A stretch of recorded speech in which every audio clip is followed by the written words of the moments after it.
Hello Internet, my name is Ryan Ingram, and today we're going to talk about two properties that I purchased for a total of $54,000. Now these properties came occupied, so as soon as we purchased them, they immediately started making us money. And we financed 100% of the purchase price, so there was no money out of our pocket. So I consider that to be a pretty big win. And we were able to package these together and get a great deal on them because the previous owner was a distressed out-of-state investor. He just wanted out of these properties. He was just having too many difficulties, and he also got a decent-sized insurance payout from the roofs of these properties. But again, this was not one of my clients. These two properties were affected by the tornado that came through back in May of 2019. So I'm not sure the size of the claims. I really don't know anything other than they came with new roofs, which I think is a big win. They tore off all the layers and put on new decking and new shingles. So these roofs should be good for the next 30, 40 years. Maybe. All right, so let's go over the full numbers. The purchase price, like I said, was $54,000 for both of these. And as I mentioned, we borrowed $54,000 to buy these. I'm going to be a bit conservative in the estimate of these and say that collectively they're worth about $90,000. So from the equity standpoint alone, we're already looking pretty good. And the money that we borrowed, $54,000, this time it was at 10%, and it is interest-only payments. That 10% is $5,400 per year, and that comes out to $450 per month. Now, these two properties actually completely changed the way that I go about real estate investing. So these properties, they came on the market. I had 3 or 4 different apps alert us. If you're not familiar with how to set that up, please watch How to Find Rental Properties. I recorded a video on that where I show you exactly how I find deals and funnel them all to the same place. And this was most certainly one of the times where I got to, by the time I purchased them, I had been alerted 2 or 3 different times. However, I called the listing agent and I made an offer, just a verbal offer on the properties, but I wanted to walk through the properties before I signed an offer. Unfortunately, I went into a meeting, and when I came out, the realtor told me that she had already accepted a written offer from another person. I hated that. It drove me bananas, but fortunately, it fell through, and I was in turn still able to buy these properties. However, she was true to her word, because when she told me that she had an accepted offer already, she said that if anything happens, I would be the first person that she called. And a few weeks later, sure enough, I was the first person she called, and we closed.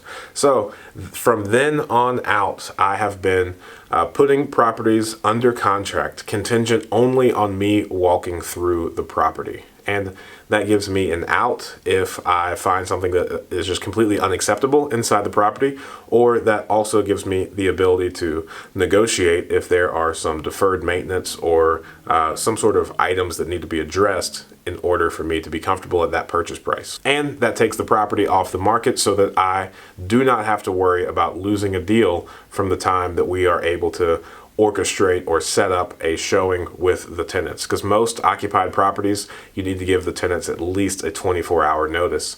But all that to say, let's look at the monthly expenses. Like I said, they came occupied, so one is rented out at $615 per month, while the other is rented out for $650 a month, for a total income of $1,265 monthly. As I mentioned, the interest on the money that we borrowed is $450 per month. The taxes are a little bit higher than I expected, but again, it's just because the tax assessed value is much higher than the purchase price, and that is around $200 per month. The insurance on these properties are $110 per month. And the property management fee that my brother and I pay ourselves is 10%, so we're going to round up to $130 per month. And again, I do not budget as I'm calculating properties for capital expenditures or repairs and maintenance. I recorded a how to calculate the numbers on a rental property video. You can see that here, and I explained the reasons for that. I also recorded a video called Why I Don't Budget for Capital Expenditures, and the main reason is once you reach a certain number of properties, then the cash flow of all of the properties collectively truly take care of any sort of maintenance items that come along the way. It's also extraordinarily important to have a very healthy reserve. And My brother and I, we do not pay ourselves from these properties, so we are just constantly reinvesting any of the cash flow here into buying more rental properties.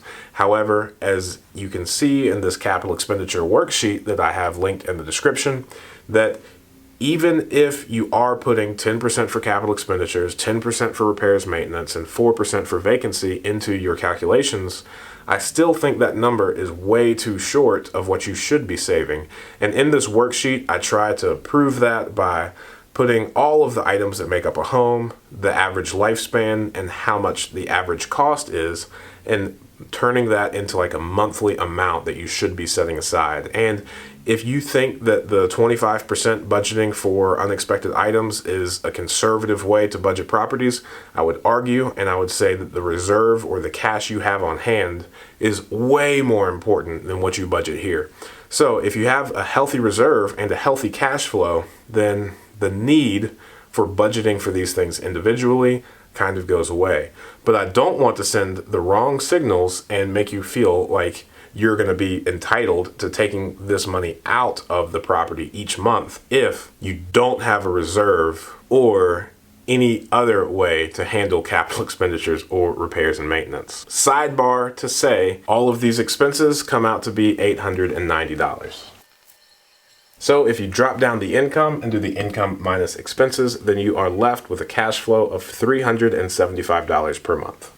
These two properties have been great investments for us. We've purchased them in May, sometime around May, and so far the residents, the tenants that live there have been incredible. They have been timely, they keep a phenomenally neat home, and as soon as something goes wrong, they let us know, which really mitigates the overall damage that is caused on the property. I think we had a leak on both of them, and they notified us so quickly we were able to get out there and fix it before anything else went wrong. So I am super pumped about these properties, and I'm happy that I was able to share them with you. So thank you so much for watching, and I look forward to talking to you soon. Thanks.